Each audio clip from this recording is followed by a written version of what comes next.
Hola, soy Dani y me alegra saludarte una semana más. Hoy te contaré de un libro en el que he estado inmersa aproximadamente un mes.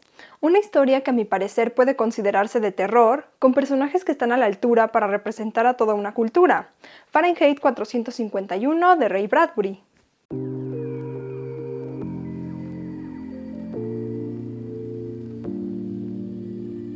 En este mundo, los bomberos han dejado de apagar incendios. De hecho, son pocos los que recuerdan que alguna vez lo hicieron.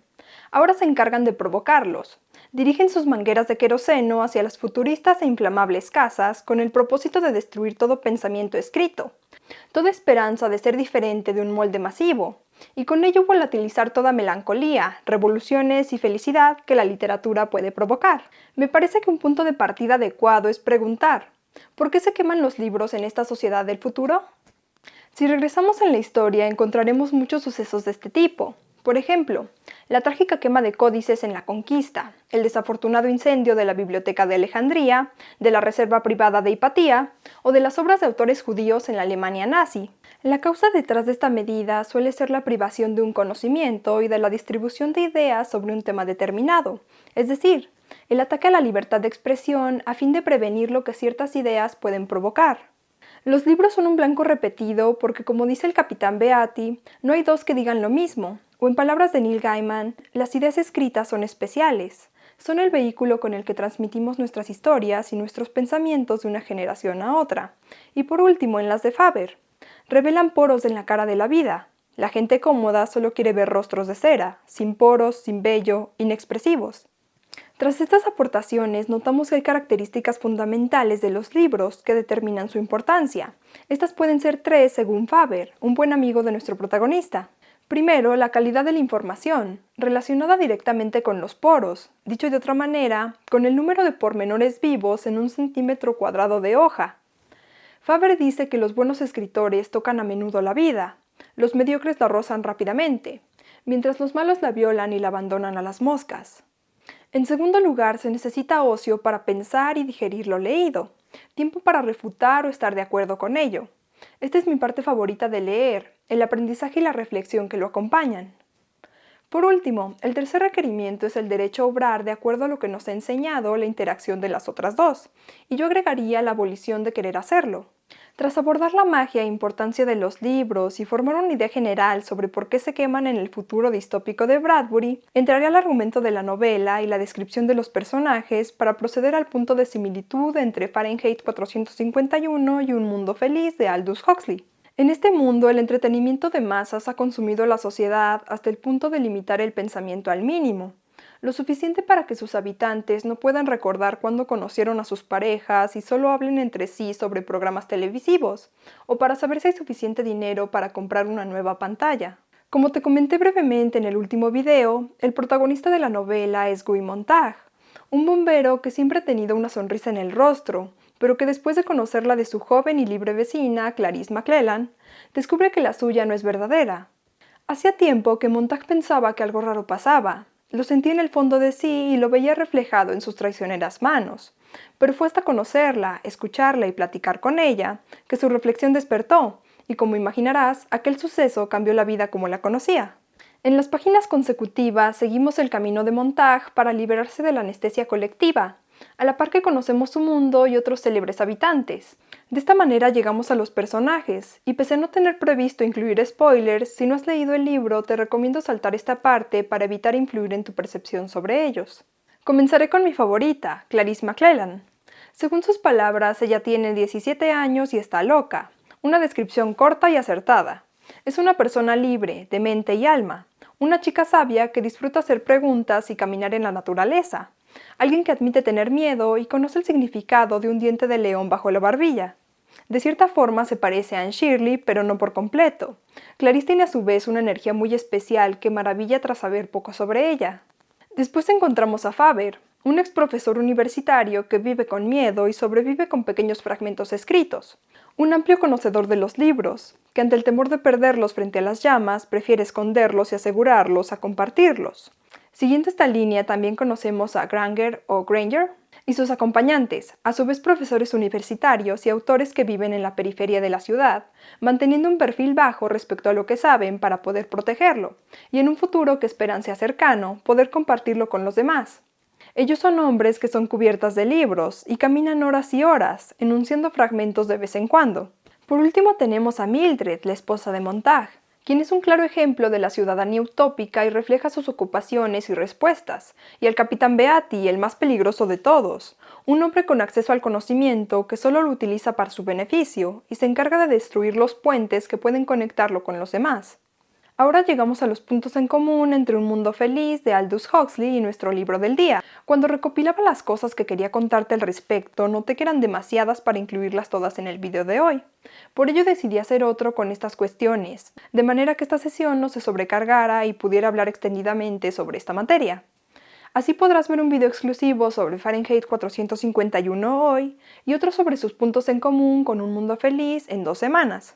Nos movemos entonces a la estructura y simbología. Neil Gaiman y Laura Fernández tienen razón sobre el estilo de escritura de Bradbury. Es rápido, ágil, infantil, poético y hermoso. Está repleto de metáforas y fragmentos que vale la pena leer una y otra vez, ya sea para entenderlos o más frecuentemente para disfrutarlos. Respecto a esto, en las frases de Instagram podrás notar que rescaté muchos y es porque el libro es rico en ellos, y pienso que la descripción del baile de las hojas con el viento, del tierno despertar de quien no sabe quién duerme, sumados a las reflexiones de los personajes increíbles, son dignas de compartirse. El libro se compone de estos deleitosos fragmentos hasta llegar al final de la obra, el cual fue muy inesperado para mí. No tanto en cuestión de la ruta que tomó, sino en su forma y la cantidad de páginas que lo componen. Al dar vuelta a la última página esperaba encontrar más, y me desilusioné al ver blanco en vez de letras. Hubiera disfrutado mucho saber qué pasó con los personajes del último capítulo, y quise ilusionarme más si aparecían personajes del primero, pero viendo el lado bueno, en un final abierto siempre se cumple lo que queremos. Nuevamente, en esta parte hago la recomendación de saltarla en caso de no haber leído el libro, ante el inminente riesgo de spoilers. La simbología de la historia es doblemente especial, primero por lo que cada elemento representa y en segundo lugar porque el autor la construyó sin que fuera su intención. Bradbury escribe ágil y rápido, su subconsciente interfiere y al entregar un texto puede no conocer todo lo que ha escrito. Así pudo nombrar a su protagonista como una marca de papel y a su amigo como una de lápices, incluir la salamandra como símbolo de los bomberos sabiendo que puede sobrevivir al fuego, permitiéndole ser la mejor representación de Montag, y el fénix como reflejo de la sociedad, siempre en constante renacer, sin memoria y consumida por las llamas. Otros símbolos importantes son el agua, asociada a la pureza, la salvación y la verdad, o el fuego, primero visto como arma de destrucción y después como fuente de iluminación. También encontramos la máquina serpiente como un removedor de emociones y miseria, y a la sangre como representación de estos elementos, al anuncio de pasta dental y las pantallas como medios de control social e imposición del statu quo, y finalmente al sabueso mecánico, una clara imagen de la persecución a cualquiera que salga de la norma. Tras este punto llegamos al cine. Me topé por accidente con las películas de Fahrenheit 451 mientras buscaba una foto del libro. Antes de ello no se me ocurrió buscar alguna adaptación de la obra porque en mi mente solo existía como libro, aunque después pensé que al haber sido publicada hace más de 60 años era muy probable que se encontrara en formato visual, y así fue. Fahrenheit 451 cuenta con 2 películas, la primera de 1966 y otra más reciente de 2018. No estoy segura de verlas por la misma razón que con el lector de Bernhard Schling. Los personajes ya tienen un rostro en mi mente, ya existe una idea que asocio cuando hablan, y no me parece justo para ellos borrarlos y reemplazarlos con una nueva imagen, una que puede que no me guste. Además, aún estoy muy inmersa en la historia como para dejarla. Sin embargo, si tu experiencia con los libros incluye ver sus adaptaciones, puedes elegir ver cualquiera de las dos o ambas, y te agradecería si pudieras escribir en los comentarios qué tanto se apegan al libro o compartirme si te gustaron. Como pudiste notar en los minutos anteriores, disfruté mucho el libro, y más allá de la magnífica historia y los personajes, se convirtió en mi favorito por lo que me hizo pensar y sentir mientras lo leía. En ocasiones tuve que cerrar el libro para pensar en algún párrafo o en una frase que se repetía en mi mente. En otras releí una y otra vez un diálogo, una frase o un fragmento, al punto de creer que había inhalado toda su magia. Pero afortunadamente, al volver los ojos a la página y enfocar las palabras otra vez, comprobaba que la magia seguía ahí, y que ni el fuego más brillante podría reducir las cenizas. Fue un viaje emocionante, una alternación de muecas y sonrisas en el que la alegría y la melancolía bailaron todo el tiempo, dando origen a una emoción nueva que nace de su armonía y es la que mejor define esta novela. Esta emoción también está presente en otros libros cuando un fragmento te hace llorar y cuando menos te das cuenta estás riendo o al contrario, ríes y descubres que escondida en la risa puede haber miedo, ira o tristeza. Es parte de la emoción de los libros transitar este camino. Es el don que buscan transmitir los autores, pero solo pueden lograr los personajes, seres increíbles cubiertos de gloria y potencia, aquellos cuya vida se mide en páginas y en recuerdos, entes que pueden hablar con poesía y externar más de un pensamiento compartido de la manera más solitaria posible. Bueno, tendré que cortar abruptamente mi inspiración para poder terminar el video y evitar que resulte muy largo. Lo que quería enfatizar antes de desviarme hacia la imaginación era que este libro es maravilloso y te recomiendo bastante leerlo si te interesa conocer el mundo distópico que te presenté, huir de las garras del modelo social que busca suprimir nuestros pensamientos o si simplemente disfrutas el fuego.